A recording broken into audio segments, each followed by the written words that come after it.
मी राजकारण करायला या मोर्चा सहभागी नाही। मी या मोर्चामध्ये सहभागी याच्यासाठी आहे की आमचा संतोष अण्णा देशमुख यांच्या मारेकऱ्याला फाशी होईपर्यंत मी तुम्ही आम्ही सर्वजण लढणारच आहोत।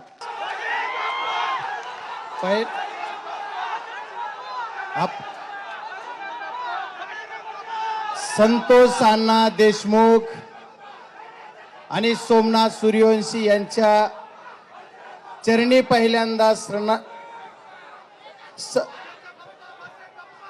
श्रद्धांजली अर्पण करतो। आपण सर्वजण जन आक्रोश मोर्चामध्ये सहभागी झालात याच्यासाठी तुमचं सर्वांचं मनपूर्वक स्वागत करतो।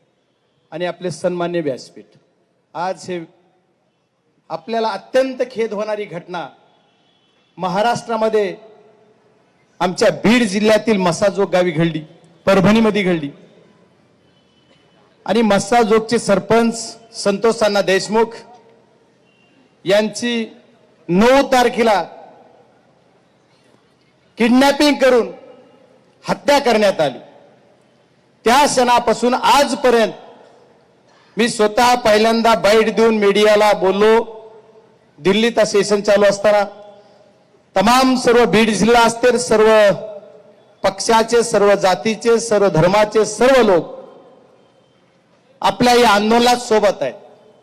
आजचा हा आपला जन आक्रोश मोर्चा कुठल्या एका पक्षाचा नाही, कुठल्या एका जातीचा नाही, तर मानवतावादीचा हा मोर्चा आहे। आणि आमच्या संतोष अण्णा देशमुख यांच्या आत्म्याला शांती मिळाली पाहिजे आणि यांच्या मारेकऱ्याला फाशी मिळाली पाहिजे, ही आमची प्रमुख मागणी आज इथं आहे। बरेच जण पत्रकार बंधूंनी मला विचारलं की तुमचे मोर्चे किती होणार?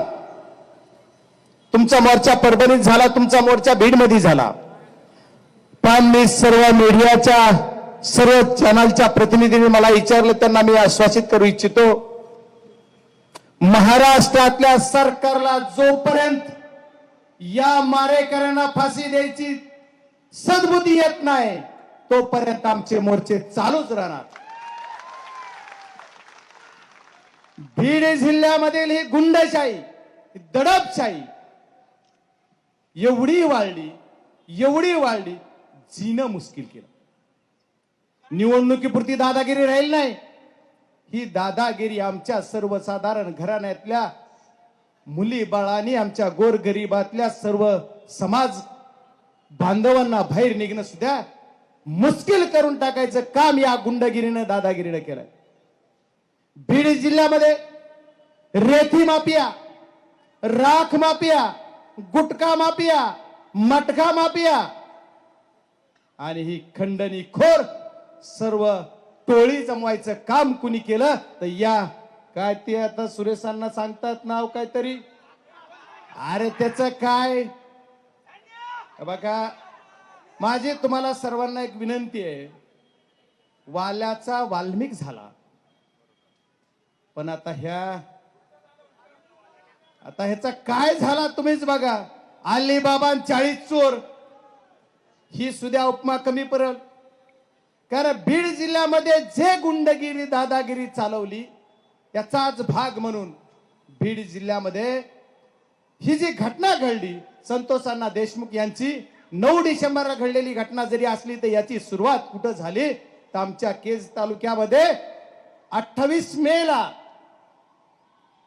28 या 24 मे महिन्यामध्ये एक खंडणीचा गुन्हा दाखल झाला गेला आणि तो कॉम्प्रोमाइज करून मिटवला गेला। त्या खंडणीच्या गुन्ह्यामध्ये जे कुणी आरोपी होते त्यांना सुद्धा या खंडणीच्या आरोपात घेतला पाहिजे, कारण त्याची सुरुवात तिथून झाली आणि याचा शेवट कुठं झालाय। आज ताजरने आमचे संतोष अण्णा देशमुख यांचा मर्डर केला, टॉर्चर करू मारला गेला। काय चूक होती? संतोष अण्णा देशमुख एका गावचं लोकप्रतिनिधी आहे, एका छोट्याशा आमच्या ग्रामीण भागाचा तो प्रमुख आहे। तो कोण्या पक्षाचा आहे, कोण्या जातीचा आहे हा विषय नाही, तर तो या गावचा प्रमुख आहे। आणि त्यांनी काय केलं तर ही जी कंपनी होती या कंपनीच्या तिथं जिथं मारामारी केली आणि खंडणी गोळा करण्यासाठी जे कोण लाख जात होते, 6 तारखेला ज्यांचा गुन्हा झाला होता, 6 तारखेला जे भांडण झालं होतं त्या 6 तारखेच्या भांडणामध्ये यांनी प्रत्यक्ष भाग घेऊन भांडण सोडवा सोडी किंवा आमच्या गावात येऊन भांडण पिटवू नका असं म्हणलं गेलं. त्याचाच मनात एक राग देऊन या सर्व काय म्हणलं पाहिजे यांना उपमा, या सर्व हरामखोरांनी आदरणीय आमच्या संतोष अण्णा देशमुखांचा मर्डर केला गेला. याच्या पाठीमागे कोण आहे, याच्या पाठीमागे जो कोण मास्टर माइंड आहे ती पकडला पाहिजे असं मी पहिल्या शहरापासून म्हणतोय. त्याच्या पाठीमागे मास्टर माइंड कोण आहे ते हा खंडणी खोर आहे. या खंडणी खोरानं याच्यावर फक्त खंडणीचा गुन्हा दाखल केलाय. मला एकच सांगायचं, मी पहिल्या बाईट मध्ये सांगितलं होतं याचं कनेक्शन कुठं धाराशिवची जुडतंय का, याचं कनेक्शन कुठं पुण्याला जुडतंय का. आज मला मीडियाचे बांधव सर्व विचारत होते तुम्ही त्या दिवशी कसं सांगितलं. म्हणलं बाबा हो, मी समाजसेवा आणि राजकारण फटावर माझ्या मिशन होत्या तेव्हापासून करीत होतो, आता पूर्ण पांढऱ्या झाल्यात. म्हणजे मला नक्की माहित आहे. आणि आता अण्णांनी त्यांच्या शैलीमध्ये सांगितलं की तुम्ही ह्यांच्या बरोबर काम केलं, तुम्ही त्यांच्या सर्वांनीच आपण काम केलं, राजकारणाचा भाग सोडून देऊ. मी राजकारण करायला या मोर्चा सहभागी नाही. मी या मोर्चामध्ये सहभाग याच्यासाठी आहे की आमचा संतोष अण्णा देशमुख यांच्या मारेकऱ्याला फाशी होईपर्यंत मी तुम्ही आम्ही सर्वजण लढणारच आहोत. माझा आज सरकार माग आपला म्हणणं आहे की सरकार, उपमुख्यमंत्री असा, मुख्यमंत्री असा की कुणी असा, सरकार म्हणून तुमची जिम्मेदारी काय आहे. तर माझी सर्व जनतेच्या बीड जिल्ह्याचा प्रतिनिधी या नात्यानं मी आपल्याकडे एक मागणी करणार आहे. संतोष अण्णा देशमुख यांचे मारेकरी जे आहेत त्याच्यात प्राथमिक दर्शी जेवढे लोक तुम्हाला निदर्शनास येतात त्याच्यावर 7 लोकांवर तुम्ही गुन्हा दाखल केला. या 7 लोकांमधला 2 आरोपी तुम्ही पहिल्या दिवशी पकडले गेले. 3रा आरोपी सुद्धा बालेवाडी पुण्यातूनच उचलला गेला. आणि 4था आरोपी पोलिसनी आणखी काही डिक्लेअर केलं नाही की सरेंडर झालाय की पकडलाय, पण पकडलाय असं म्हणतात. पण तो जर पकडला तर तो आरोपी दोन्हीकडे आहे, खुनात पण आहे आणि खंडणीत पण आहे. त्याच्यानंतर नाट्यमय घटना घडती आणि या खंडणीतला मेन आरोपी जो कोण आहे त्यानं स्वतः सरेंडर केलं कुठं, CID पुणे. आणि आता काल काय झालं गेलं, नाट्यमय घटना आहेत त्या सगळ्या, की काल काय गेलं तर याच्यातल्या 2 आरोपीला लगेच ते सरेंडर झाला की पकडलं पोलिसांनी. किती कौतुक आहे. मी मीडियाच्या माध्यमातून पोलिसांचंही कौतुक केलं. पण माझ्या पोलीस CID बांधवांना सुद्धा माझी विनंती आहे, ज्या गाडीमध्ये हा खंडणीखोर आला ती गाडी तुम्ही आणखी का जप्त केली नाही. जो घेऊन आला त्याला तुम्ही आणखी अटक का केलं नाही, त्याला तुम्ही आणखी सह आरोपी का केलं नाही. हे ज्या टोळीचे सर्वजण सदस्य आहेत हे सर्व खुलेआम फिरतात, मीडिया पुढे येऊन सांगतायत की आम्ही असं केलं. पिक्चरच्या एखाद्या दिग्दर्शकाला, एका डायरेक्टरला सुद्धा लाजवल अशी स्टोरी बनवतात. आमची अचानक भेट झाली. हा, अरे नेमकं काय, तू आहे कोण तुझी अचानक भेट व्हायला. आणि माझी अचानक भेट झाली म्हणले. आणि मग अचानक भेट झाली की मी तिथं गेलो आणि मग माझ्या गाडीत बसले. असं असं काय काय तुम्ही मीडियाला बघता. आणि बजरंग सोनवणे काही राजकारणाचे प्रवक्ते भेट, मला त्यांच्यावर काय बोला एवढे नाही वाटत मला, पण तेही बोलले की बजरंग सोनवणेला प्रसिद्ध पाहिजे, त्या प्रसिद्धीसाठी तो खोटं बोलतोय. आज ही मीडियाला आम्ही फोटो दाखवू शकतो की ज्या फोटो मध्ये मस्सा जोगला सुद्धा हा व्यक्ती दिसतोय आणि आम्ही मीडियाला दाखवलाय. पण आणि हाच व्यक्ती आज APP माझाचा पत्रकार बंधू कोणतरी असाल, त्यांनी प्रश्न विचारलेत, तिथं मी बघितलंय की या गाडीत तुम्ही आले का, हा आरोपी आले का. मग एवढं जर तुम्ही तिथं दिसताय, ओपन दिसताय, तुम्ही म्हणतात आम्हाला प्रसिद्धी पाहिजे, जरा अभ्यास करा आणि पुन्हा बोला. ठीक आहे, गाडीचा ताफ्यातला फोटो पण मिळेल. ठीक आहे, गाडी तू माणूस तिथं आहे. आमचं म्हणणं काय, मग हा सर्व जर लाईव्ह आम्ही काय बोलतोय, आज सुद्धा इथं काय असते बघा, धपाची इकडून तिकडून कोण कोण आलाय, सुरेशांना काय बोलतोय, बजरंग बाप्पा काय बोलतोय, कोण काय बोलतोय. पण आम्ही एकच मागणी आमची सर्वांची, आमच्या पक्षाच्या पलीकडे जाऊन, राजकारणाच्या पलीकडे जाऊन, मानवता म्हणून आमचं काय कर्तव्य, तर आमच्या एका बांधवाचा असा खून केलाय, हत्या केली, त्याला त्याच्या मारेकऱ्याला फाशी झाली पाहिजे, ही आमची मागणी आहे. आणि या मागणीत मला मायबाप सरकारला दुसरी मागणी करायची. 25-25 दिवस 30-30 दिवस मारेकरी सापडत नाहीत, स्वतः येऊन सरेंडर होतात. आणि कोण म्हणते, आणि तुम्ही म्हणता की हे देव. माझं म्हणणं असं आहे आजची मागणी की एवढ्या दिवस हे काय करत होते.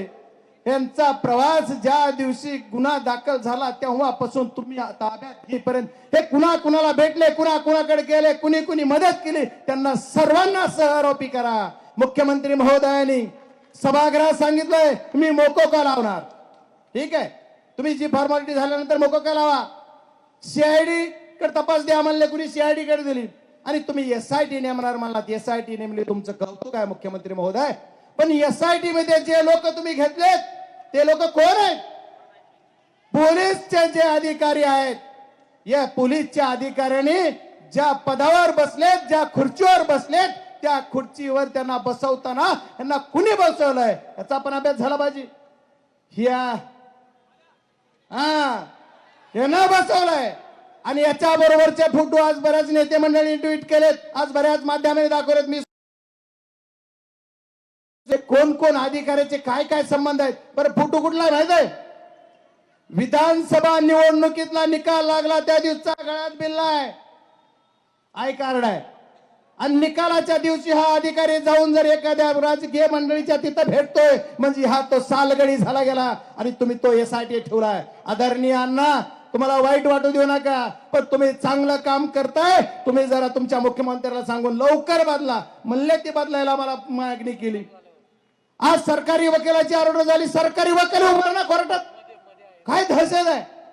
देशपांडे नावाचे सरकारी वकील माझ्या केज मधल्याच आहेत. माझ्या होम पिचचं हे गाव आहे.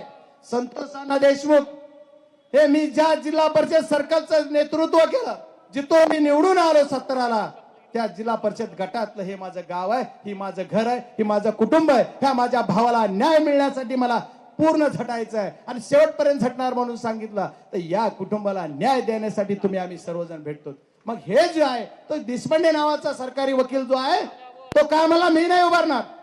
किती घाबरतात का? आता ही काय करते रात्री भरोसा नाही. आज सुद्धा बरेच लोक रस्त्यावर यायला घाबरतात. त्याचं कारण काय?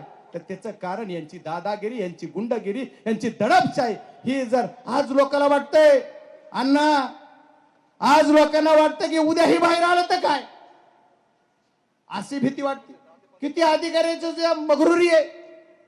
अधिकारी काल एक म्हणलाय मी जर प्रेस घेतली तर खासदाराची चड्डी राहणार नाही. तर माझं म्हणणं असं आहे, मायबाप अधिकाऱ्यांना त्या महाभारतामध्ये आमच्या द्रौपदीचं वस्त्रहरण करायला दुर्योधनाला, आताच्या कलियुगामध्ये माझं वस्त्रहरण करायला तू जर येणार असेल तर कोण कृष्ण येतोय ते बी बघू. पण तू तर एकदा प्रेस घे. माझी विनम्र विनंती की तू एकदा प्रेस घेऊन कर तर कर. काय करतोस ती कळल तर मला. माझी मायबाप जनतेच्या सर्वांच्या साक्षीनं सांगणं आहे, एकदा घे प्रेस.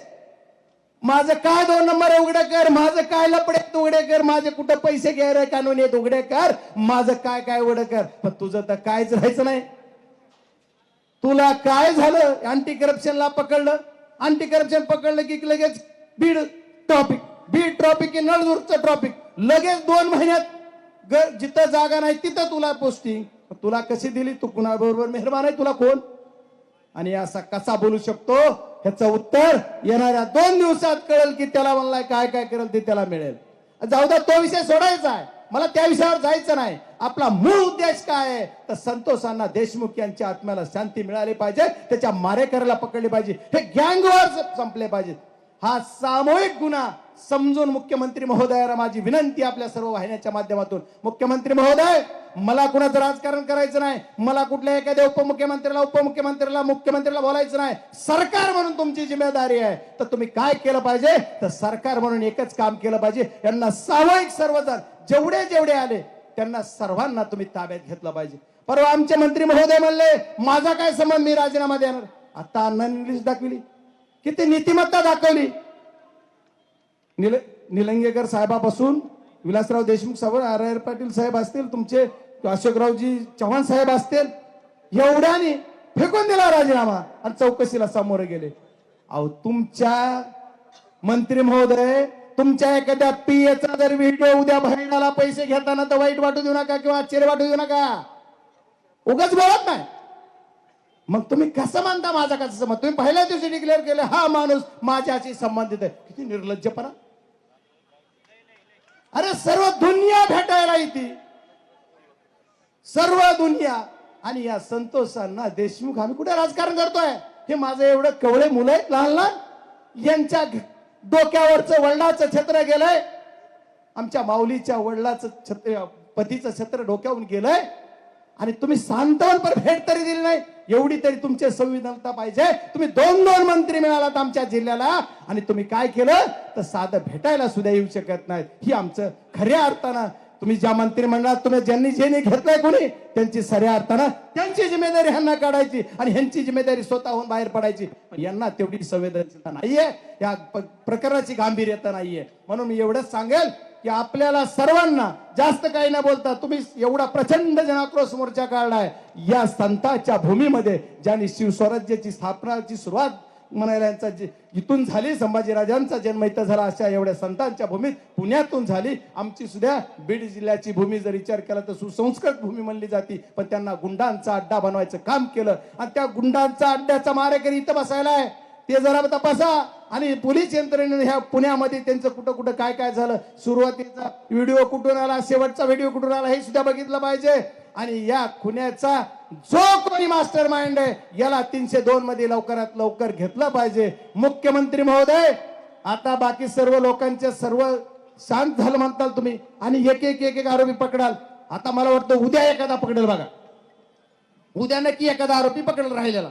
पण एवढ्या एका 2 आरोपीवर नाही, ह्याच्यात आणखी 50 आरोपी आहेत ज्यांना सहआरोपी केलं पाहिजे आणि ते केल्याशिवाय ही शांत बसणार नाहीत. आम्ही संतोष देशमुखच्या सर्व मारेकऱ्यांना फाशी दिल्याशिवाय शांत बसणार नाहीत. ही तुम्हाला सर्वांना मी शब्द देतो आणि सर्वांना विनंती की कुणी जाऊ नका, आपल्याला सामूहिक श्रद्धांजली अर्पण करायची.